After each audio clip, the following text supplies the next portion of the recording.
Willow faces her strangest moment yet.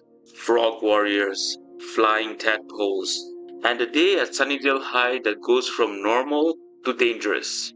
Hey everyone, this is TH Stories 80 where we narrate fanfiction audiobooks. Now we begin chapter 5 of Further Adventures of the Sunnydale Ranger. Let's dive in. Willow's dream. Willow raised her arms and formed a shield just in time to block the sword of the humanoid frog attacking her. She kicked out hard, striking the creature in the chest as it brought its weapon up again. She saw it stumble back and heard more croaking behind her. Dozens more frog-like warriors were hopping toward her. They had slimy green and brown blotched skin, webbed feet and arms, long flicking tongues they used to strike at her, and yellow-black eyes fixed on her. "Ew!" muttered Willow as she took off running as fast as she could from the swarm of frog people slowly closing in. Grabbing the energy shotgun holstered at her hip, she spun around and raised the weapon, firing at the oncoming legions. Some were hopping, others were sprinting with swords clutched in their webbed hands. She fired again and blasted several of them backward before spotting even more approaching from her left flank. Dropping the shotgun, Willow bolted to the right, running hard and throwing frantic glances over her shoulder as the frog warriors gained ground. She turned forward just in time to realize the terrain ended a few feet ahead, a cliff, an endless ocean below. She skidded to a stop at the edge, arms flailing for balance to avoid tumbling into the churning waters. Glancing back, she gulped at the sight of thousands of frog warriors closing in. With a resigned sigh, Willow looked down at the ranger badge on her belt and pressed it. She felt the radiation surge, absorbed by the Series 5 implant, power flooding through her veins as she clenched her fists. She thrust both hands forward and unleashed rapid blasts of telekinetic energy, supercharged by the implant, sweeping them across the horde. She screamed with effort as she maintained the barrage, feeling the alpha radiation supply draining with every blast. Finally, she released one last, smaller burst, then collapsed to her knees, trembling and gasping for breath. Sweat dripped down her face as she stared at the thick cloud of dust ahead. It lingered for minutes before clearing, revealing thousands of lifeless frog warrior bodies strewn across the grass. Slowly, Willow stood and took a hesitant step toward the bodies, away from the cliff's edge, when she felt the ground tremble beneath her. Frowning, she crouched and pressed a hand to the earth. Her eyes widened as she saw rising plumes of dust in the distance, accompanied by the unmistakable chorus of croaking, growing louder. Willow whispered, turning at the sound of a swishing noise behind her. Her face drained of color. Black dots were rising from the ocean, swarming toward her. She could hear their hissing and the low hum of their wings cutting through the air. "Flying tadpoles!" Willow screamed, bolting again just as the swarm descended. She ran, away from the enraged frog warriors mourning their dead, and away from the airborne horrors rushing toward her. "Willow!" A voice echoed faintly as she ran. The flying tadpoles overtook her, biting into her skin. "Willow! Run, Willow, run!" she thought desperately, even as the familiar voice called her name again. Sunnydale High Library. 6:30 a.m. the next day. "Willow," said Giles as he gently poked the redhead's shoulder. She was asleep with her head resting on her folded arms atop the table. They had worked through the night, and Willow had been the first to succumb to exhaustion sometime around 2 in the morning. Rather than wake her, Giles continued his own research on the Dulak cross in his office. Research that had kept him awake, driven by the urgency to uncover why Spike and Drusilla needed the stolen book and what they intended to decode with the cross. While studying, Giles received a call from Xander, who asked if he had heard anything from Buffy. Giles replied that he hadn't and suggested Xander take Cordelia to the Summers residence and ensure Buffy got to school, since she wasn't answering her phone. After hanging up, Giles stretched, lamenting the little progress he'd made on discovering the book's importance to Spike. He left his office and approached the table in the library, where Willow was still fast asleep. He tapped her arm a few more times, calling her name. When that failed, he shook her arm a bit more firmly. That was enough to jolt her awake. "The tadpoles are coming," Willow blurted out as she snapped her head up, blinking groggily at her surroundings. It took a few seconds for her to process where she was. When she spotted Giles, she rubbed her eyes with the backs of her hands and realized she had fallen asleep instead of helping with research. "Sorry, Giles, I must have dozed off, and—" "It's quite alright," Giles assured her, amused. "The tadpoles are coming?" "I have a fear of frogs," Willow replied sheepishly, causing Giles to smile.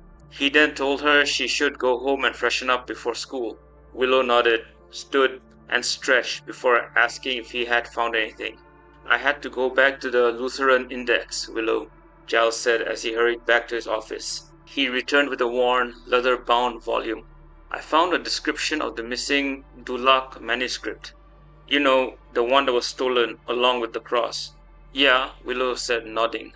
"Anyway, it's a ritual," Giles continued. Willow frowned. "I haven't managed to decipher the exact details yet, but I believe its purpose is to restore a weak and sickly vampire to full health." "Like Drusilla?" Willow asked. Giles nodded. "And the Taraka guys were sent by Spike to keep Buffy busy." "Yes," said Giles, concern deepening on his face. "And if Drusilla is restored—" "Two powerful vampires in Sunnydale," Willow finished, her expression mirroring his worry. "The problem is that while we know it is a ritual, we don't know what it entails or when it's meant to take place," Giles said. "All we know is that—" "It's happening," Willow said quietly. "Precisely," Giles sighed. "For now, go home, Willow, freshen up, and we'll see you soon. And remember your morning exercise techniques." "I remember," Willow said. She patted Giles on the shoulder before dashing out of the library and toward her bicycle. Willow's room, 30 minutes later. Willow closed her bedroom door and quickly rushed to her windows, pulling the curtains shut. She didn't want to give the neighbors a free show. Once the room was dim, she turned on her nightlight before removing her denim overalls and tossing them onto the bed. Standing in her striped t-shirt and briefs, she glanced at her reflection in the mirror before heading to her closet. She retrieved the dumbbells Giles had helped her choose when she started training and set them on the floor on either side of her. She began jogging in place while using her telekinesis, without the support of magic, to lift the weights equal to her own body weight. Still maintaining her focus, Willow transitioned into push-ups, sit-ups, and quick exercises she remembered Niko doing every morning. Nearly 30 minutes later, the redhead headed for a quick shower. Afterward, wrapped in a towel, she looked into the shopping bags from the previous day and wondered if she should wear the tight jeans. Yeah, Willow thought. Remember what Giles said. Take it easy. Just be normal. These are for the disguise, not everyday wear. Which reminds me, I need to get the vampire anti-scent thing, if the magic shop in town has it. And I need goggles I can tint. And a mask. Maybe I should think of a really cool code name. Shaking her head, Willow pushed the thoughts aside and pulled out a fuzzy shirt and another pair of overalls before hurrying out of the house. An empty one, since her parents were still on their lecture series somewhere in Europe. Once she was ready, and with her book bag in the library and her books in her locker, Willow rushed down the stairs, locked the door, and cycled to school. Returning to the library, Willow received a surprise. Another slayer, named Kendra, had arrived in town the previous night. It puzzled everyone until Giles realized that Buffy had technically died, drowned, during her first encounter with the Master. He explained that it didn't matter how long she was gone, her heart had stopped, even if for a few seconds. That was enough to call the next slayer, said Giles, surprised. This is extraordinary. Nothing like this has ever happened before. Well, said Buffy, after pulling Kendra away from Willow. Kendra had assumed Willow was just a civilian, and so was not supposed to know about all things supernatural. Giles explained to the stunned newcomer that Buffy had friends who knew her secret. And we help, when we can, Willow added with a small smile, nodding as she sat at the table. Kendra stood by the counter. informing Giles and Buffy that she couldn't leave town. Her watcher had sent her because an ancient evil was rising soon. Buffy sarcastically asked what Kendra's plan was to stop it, and why she attacked her.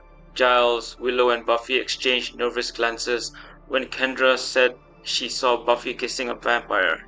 Willow immediately blurted out that the only vampire Buffy would kiss was Angel. That's when Kendra revealed she believed Angel was evil simply because he was a vampire, and that she had taken care of him. What did you do? Buffy demanded. Soon after, Buffy dragged Kendra to Willie's bar, where the second Slayer had locked Angel in a cage, waiting for sunrise to turn him into dust. After they left, Giles asked Willow to head to class, while he contacted Kendra's watcher to confirm her story. Willow then asked if he'd heard from Xander yet. Giles shook his head, saying Xander was with Cordelia looking for Buffy. I believe he'll return soon, or call, said Giles, noticing the concern on Willow's face. He could already be here, in class, and it's Xander. Willow smirked, tilting her head knowingly. I'll call his home, Giles said as Willow nodded and headed to class. After class, Willow went to the computer room and waved at Miss Calendar before taking the farthest station. Once she logged in, she discreetly scanned the room before using her telekinesis to shut off all the cameras while she typed. She searched for the gear she needed for her alter ego, still nameless. She remembered Niko's weapon training and opened a self-defense site, clicking through collapsible batons. She checked to make sure no one was watching before searching Sunnydale for stores carrying the items she felt would suit her. She found them at the Army Surplus Store, the same place Xander got his army costume for Halloween. Willow decided she could go there tomorrow to get a baton for self-defense. She opened another tab, but when she noticed Miss Calendar walking her way, she quickly memorized the site and switched to the UCLA homepage, closing everything else. Willow? Said Miss Calendar with a smile, pointing at her hair. When did you cut your hair? Yesterday, Willow replied, grinning as she ran her fingers through it. You like? I mean, I never do things out of the blue, so it's something new, you know? Aha, said Miss Calendar, crossing her arms. And which boy are you doing this for? I'm not, Willow whined, but Miss Calendar sighed, saying she was only teasing. Willow smirked and asked if she had spoken to Giles recently. Not yet, Miss Calendar said, patting Willow's shoulder as she stood. It will take some time, Willow. You two look good together, Willow said. Miss Calendar chuckled and returned to her desk, warning that she had a class arriving in 30 minutes. Willow nodded, reopened her tabs, and browsed tactical gear. 10 minutes later, she found a full-face balaclava exposing only the eyes. Perfect. Next were tinted goggles. Smiling at her progress, she cleared her history and shut down the computer. After saying goodbye to Miss Calendar, she walked through the hallway and past three school technicians. No doubt there to fix the cameras she'd disabled. Someone in the security office is doing their job, she thought with an impressed look on her face. She was about to cross into the next building via a colonnade when she spotted Buffy, Giles, and Kendra approaching. Will, Buffy waved. Hey, Buff, Willow replied. Did you find Angel? Thanks to the rookie here, Buffy said, glancing at Kendra, who rolled her eyes. Spike has Angel, and we still know nothing about the ritual or where they're keeping him. They walked together, Giles excitedly discussing Kendra's knowledge of the Order of Taraka, the latest group of big bads in town coming after Buffy. Giles left with Kendra while Willow and Buffy headed to the school lounge so Buffy could attend one of Principal Snyder's law enforcement seminars at Giles's request. As they entered the lounge, Buffy noticed an orange-haired boy staring at Willow. I knew it, Buffy whispered excitedly, turning Willow so her back faced him. You totally cut your hair for a guy. Willow risked a glance over her shoulder, smiling and waving awkwardly at the boy. I know that look, Will. That's the guy, right? His name's Oz, Willow whispered. He's just another computer nerd. I mean, he's just showing solidarity as a fellow nerd, and oh god, he's cute. Did I say that out loud? Yes, Buffy grinned, watching Oz coming toward them with his guitar case. She leaned in. He's coming. I'm gonna go, do my thing, okay? But Buff, Willow started, but Buffy was already slipping away. Butterflies fluttered in Willow's stomach as she turned to Oz, being only a few steps away, his eyes lingering on her new haircut. Nervous, she smiled and gave a small wave again. Hey, said Oz. Hey, Willow replied with a shy smile. You cut your hair. Very nice, he said. Willow blushed and nodded. So, Oz said as they walked toward the career booths, did you decide you gonna become a corporate computer suit? I should probably finish high school first. Willow joked quietly, looking down and then back at him. What about you? I'm not really a computer person, Oz said, or a work of any kind person. Willow blinked. Then why did they pick you for the interview? I test well, Oz shrugged, which is cool, except then it leads to jobs. Well, don't you have ambition? Willow asked. Oh, yeah, E flat, diminished ninth. Willow stared, confused, mouth slightly open. Oz smiled. The E flat's doable, but that diminished ninth, that's a man's chord. You could lose a finger. Willow chuckled, listening as they walked, feeling oddly reminded of Niko's Ranger teammate Shane Guzman. She sifted through Niko's memories. Shane on another world, playing guitar. She smiled before realizing Oz had asked her something.